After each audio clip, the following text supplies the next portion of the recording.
Once upon a time in the ancient city of London in 1537, at about the same hour, two boys were born. One was a prince, Edward Tudor, Prince of Wales, Duke of Cornwall, the first and only son of King Henry VIII. He was welcomed by a nation which had longed for a male heir to the throne. The other son to be born that day was Tom Canty. Tom was not welcome, least of all by his drunken thief of a father.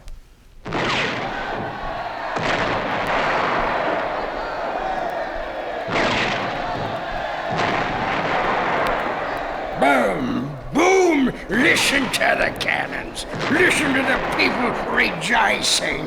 Why should I rejoice? My son is born to the house of Canty of Awful Court out of Pudding Lane.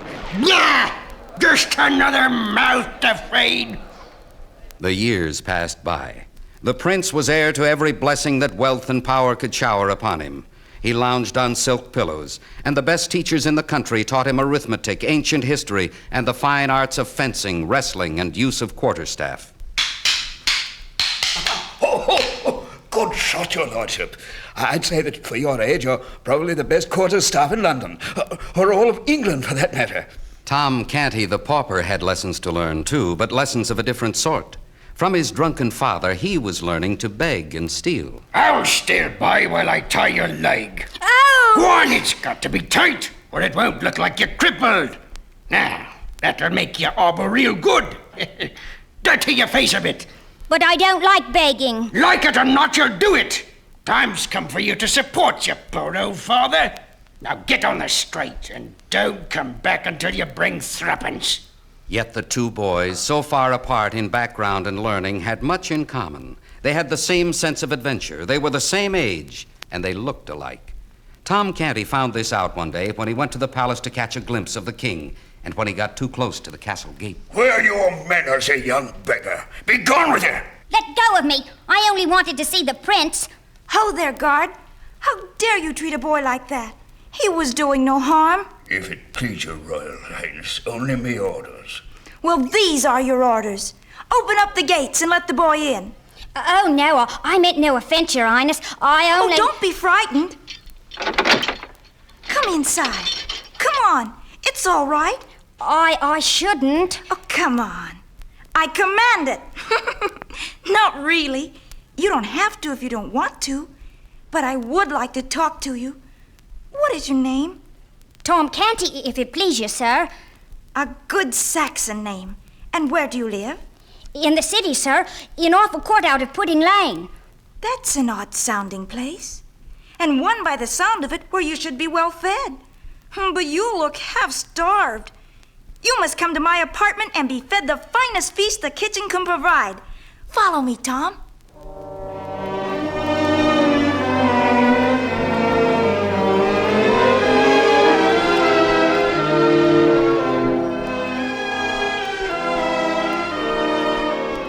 Prince Edward took the beggar Tom Canty to his royal apartment. He ordered a meal such as Tom had dreamed about. Roast turkey and beef, platters of buttered buns and pastry, and bowls of fresh fruit and nuts.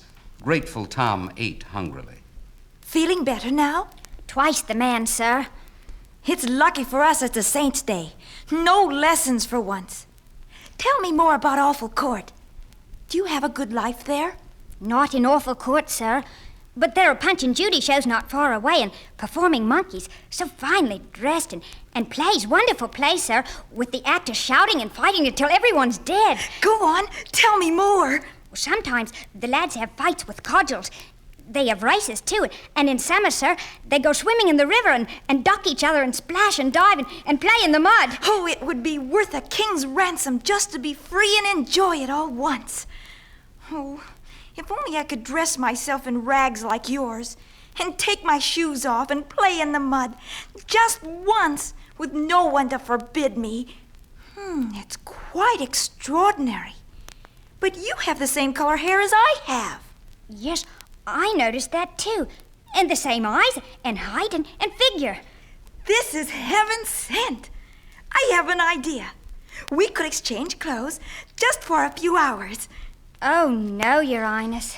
Oh, you'd like that, wouldn't you? Then we could change back before anyone finds out. Oh, think what fun it would be. No, Your Highness, I dare not. I command you. But if you get out, how will you get back? Get back? Well, who could fail to recognize the Prince of Wales, even in rags? But you said yourself, my lord, you look just like me and that sentry at the gate. It's true. That brute of a sentry. Then I won't go through the gate. I know another way, through that window. Now don't move a step from here till I get back. Just pretend you're me.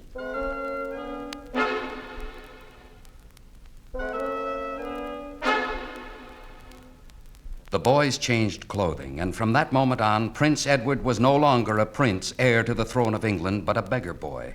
With wide eyes and a beating heart, he ventured into the teeming streets of London. Near Awful Court, he passed the Punch and Judy show which Tom had mentioned, and he heard the strange-looking little puppets sing a song.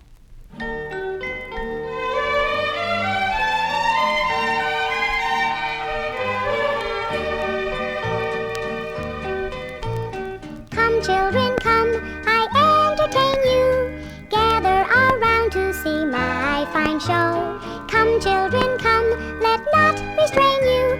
It costs not a farthing, as all of you know.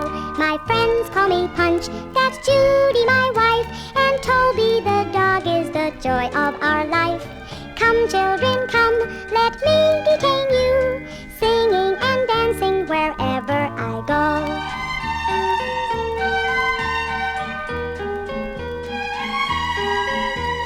Hark, children, hark, and circle around. Dressed as a clown, I'm performing today. Hush, children, hush, and make not a sound. Listen with care to what I have to say. Be loose as the wind and drift like the sea. Stay calm as the night and you'll always be free. Hark, children, hark, with wisdom abound. My words remain as I go on my way.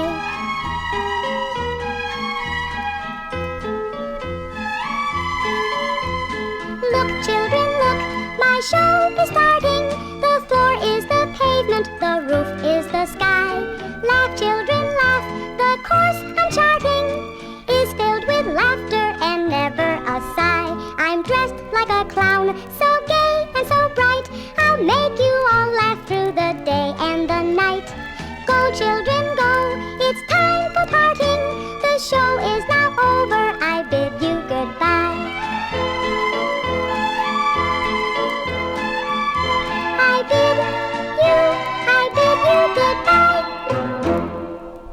Oh, what a good song. Sing it again. I command it. Ah, there you are. Out at this hour again, eh? Well, how much ever you earn, come on, hand it over. Take your hands off me. I have no money. Oh, if that be true, and I don't break every bone in your body, then me name's not John Canty. Canty? So you are his father. His father? What you talking about? I'm your father, as you'll very soon discover. My father is Henry VIII, King of all England.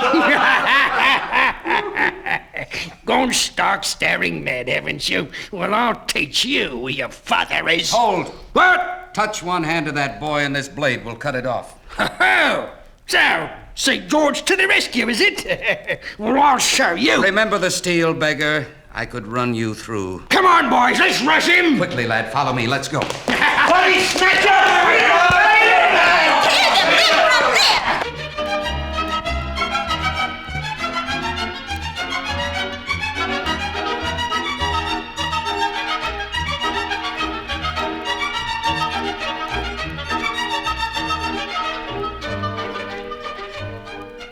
And so it was that I gave aid to a poor boy and saved him from a beating by a drunken beggar. We escaped from the crowd, and I took him to my rooms at an inn near London Bridge. I want to thank you for saving me from that evil ruffian. You shall be royally rewarded. What is your name? I'm Miles Hendon, your trusty squire. And who might you be? I told you. I'm Edward Tudor, Prince of Wales. Ah, yes, I had forgotten. Are you nobly born? Rather the tail end of the nobility, your majesty. My father is a baronet. Miles Hendon. We make a good team, you and I. Tomorrow I shall return to my place in the palace, and I shall see that you are rewarded for saving my life. And now I wish to retire. Well? Well, what? You will bring me a basin of water that I may rinse my face before retiring, and a towel. Oh, now, just a minute. And then I will take the bed, and you may sleep across the door to our room and guard it. Yes, Your Highness. He might have been born a king. He plays the part so well. What was that? Nothing, Your Majesty. I was just pouring the water into the basin and looking for the towel. See that you are quick about it. I'm very tired.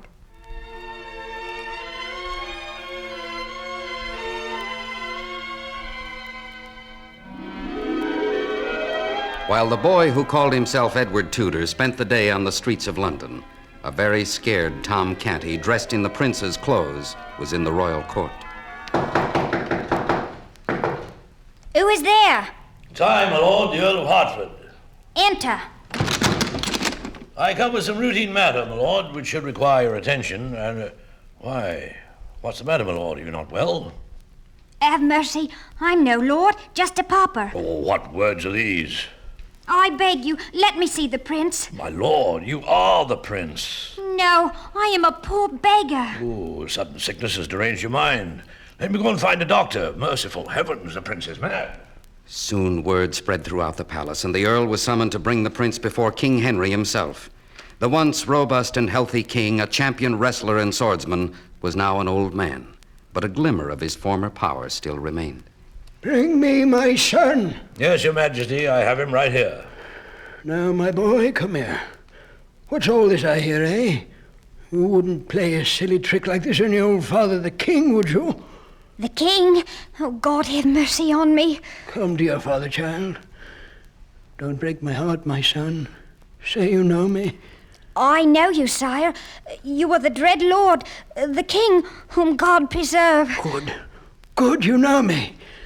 Oh, that's much better. I beg you, my lord, to believe me. I'm the meanest of all your subjects, born a pauper, fit only to beg. It is only by strange chance and accident that I am here. I am too young to die. Die? What talk is this? Who's going to die? Last of all, you. Oh, thank you, sir. Oh, Edward, my beloved son. There is nothing really wrong with you, is there? No, of course not. Hear ye! Hear ye! We shall have no more talk of the prince being called mad. He is sane, and a worthy heir to a mighty throne.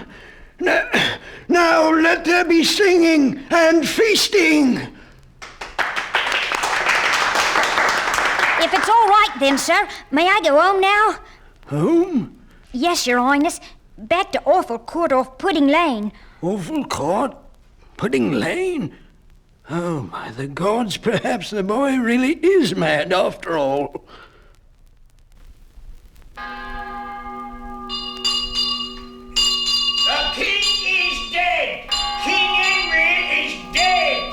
Long live Edward, King of England! Edward and I were awakened next morning by the town crier. The young boy bounded from his bed when he heard the news and ran to the window. Ho there! What did you say? The king is dead, and good riddance to the old tyrant! Oh, no! He may have been a terror to others, but he was always kind and good to me. I looked at the boy, and there were tears in his eyes. It was then for the first time I really began to believe this lad in rags was truly Prince Edward, now the King of England. But if he were to make an appearance at the palace, the boy would need finer clothing. So I set out to get him some. But it was my big mistake. For no sooner had I left the inn than an evil man named the Ruffler pounded on Edward's door and said, A message for you, sir. Just a moment. What is it? The gentleman who just left you requests you most urgently to meet him at the end of the bridge on the Southwark side. In the few brief moments while I was away from the room, Edward followed the Ruffler down the steps and into the street. There, a rough hand clamped his mouth shut, and he was dragged into a filthy alley. Take your hands off me! Who are you? Can't you recognize your own father? I am the king now, and you shall hang. You talk like a king. And if I didn't know you were my son... I am the king. You're a lying, shiftless brat. But we shall soon put you to work. Now, come along with us.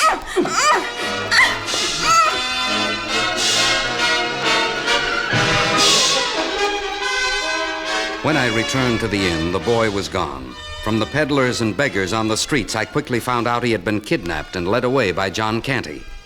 By following a trail of robberies and deceptions, I was able to track them going south.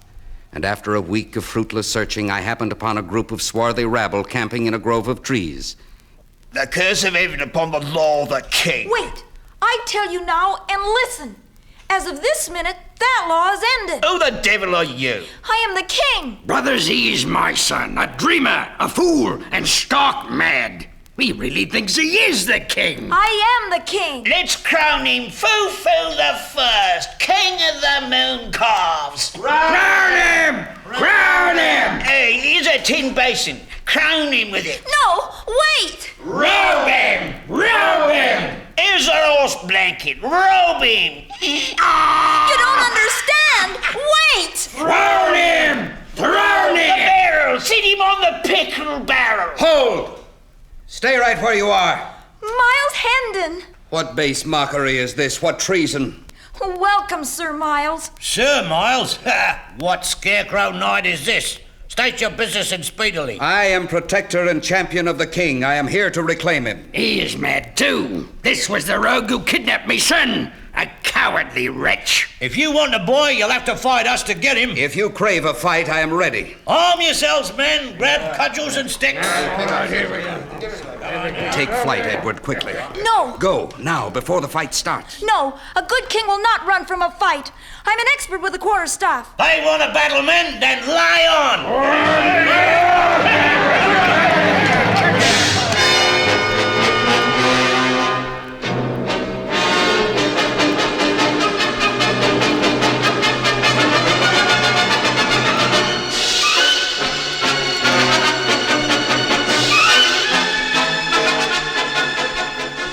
The fight was fierce. The rabble was armed with huge posts and pieces of sharp metal, but they would not face an expert with a rapier. Standing beside me was Edward and his quarterstaff, and between his staff and my swift sword, the rabble kept at a safe distance. Little by little, we made our way out of the grove and into the shadows where my horse was tethered. They're escaping. Rush them. Out of my horse, quickly. We can escape the mob riding double. Up you go. Hold hard to me, my lord, and dig your knees in.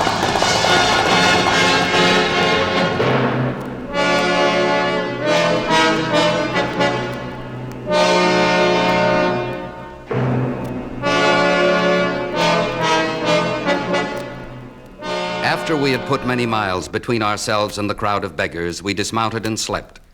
In the morning, when we awakened, we saw some farmers building a bonfire on a nearby hill. I called to them.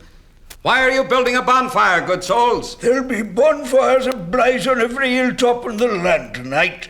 Tomorrow's the coronation of the new king, Edward the Sixth. The coronation? Tomorrow? Hold that upstart. Blind treason, blind treachery. To the palace with all speed. We've not a moment to spare.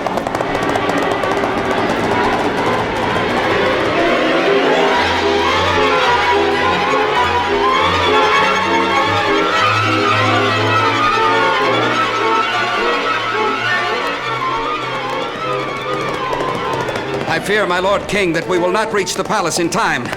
We should go directly to Westminster Abbey and confront the impostor before he is crowned.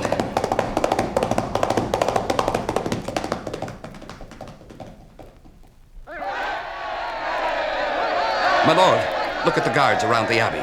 You will never get through them. However, I will cause a diversion, and when they turn to attack me, you slip through the lines. No, it might mean your life. It is your throne, not my life, which is important. Go, quickly. Who there? Captain of the guard! I say an impostor sits on the throne. Seize that man. I can explain everything, good captain. Throw him in jail. He can explain there. Ha! Just another crack.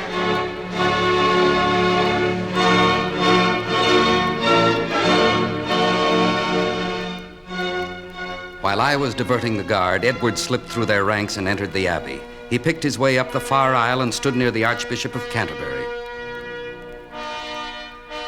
Sirs, I here present unto you King Edward, your undoubted king. Wherefore all you who are come this day to do your homage and service, are you willing to do the same? God save King Edward! Stop! I forbid you to set the crown upon that impostor's head. I am the king. What? Who is this person? Captain of the Guard! Wait! Take your hands off him. It is true, he is the king. In all my life... Pay no attention to His Majesty. It's his sickness. It's upon him again. Seize that vagabond. On peril of your lives, touch him not. I tell you, he is the king. My lord, let Tom Canty be the first to swear loyalty to you and beg of you to put on your crown and take possession again of all that is rightly yours. Boy, come here. I would like to question you. Ask me what you like. What was the name of your father? My father was the 8th Henry, born at Greenwich on June 28th, 1491. Have you sisters? Half-sisters I have. 2. Mary, daughter of Catherine of Spain, and Elizabeth, daughter of Anne Boleyn. And your mother? Jane Seymour, your own sister. Or have you forgotten? And where were you born? At Hampton Court, my Lord Hertford. In the West Court, as you know well. Yes, it's true. It's most remarkable. But after all, our Lord the King would answer these questions too. Nothing is proved. This is a most dangerous situation. Oh, wait. I have the answer. Where lies the Great Seal? Answer me that. For only he that was Prince of Wales can know. There's no riddle about that. It is in my private chamber, in the left-hand corner, furthermost from the door. No, it is not. As the king himself will testify, I searched every nook and cranny in the private apartment for the Great Seal. Is that not so, Your Majesty? Yes. And was the seal there? No. Throw this lying scoundrel in the street and have him whipped through the city. If I am king, then I command you, stand back. This smacks of treachery to me. It is very strange that such a bulky object as the Great Seal of England could vanish. A massive golden disc. Wait, was it round and thick with letters and devices engraved on it? Yes. Now I know where the Great Seal is. My lord, what are you saying? Then you are the rightful king. No, but I know where it is. Then you must be the king. It was not me who put it there in the first place. It was he who was standing there, the true King of England. He shall tell you himself where it is, and then you will believe him. Thank God, Your Majesty, you were clothed in my rags. After you ran from the bedroom, you passed a table, and that thing they call the seal was on that table. You snatched it up and looked for a place to hide it, and then your eyes rested on... That's enough. Hertford, go to my apartment. In an armpiece of my Milanese armor that hangs on the wall, you will find the seal. That's right, my king. The crown of England is yours. Hurry, my Earl of Hertford. Give wings to your feet. When the Earl returned with the Great Seal, Edward was indeed crowned King of England. One of his first acts as king was to free me from the Tower of London and call me to his private quarters in the palace. As I entered the room, he was saying, Let it be known that Tom Canty has the throne's protection and shall be known by the honorable title of the King's Ward. Ah, Sir Miles Hendon, come in. Your Grace? This is my comrade in arms in adversity, Miles Hendon. He was my only friend, and he saved my life. Arise, Miles Hendon, new Earl of Kent. At last the rightful king's on the throne, and the Great Seal's been found. Ah, it was a trying week. Tell me, Tom Canty, how was it that you could remember where I hid the Great Seal and I couldn't? Ah, my lord, that was easy. Why? Because I used it many times. Used it? What for? Well, Speak up. You've nothing to be afraid of. How did you use the Great Seal of England? To crack nuts with. Let there be singing and dancing, a wonderful celebration worthy of King Edward of England. The king has spoken.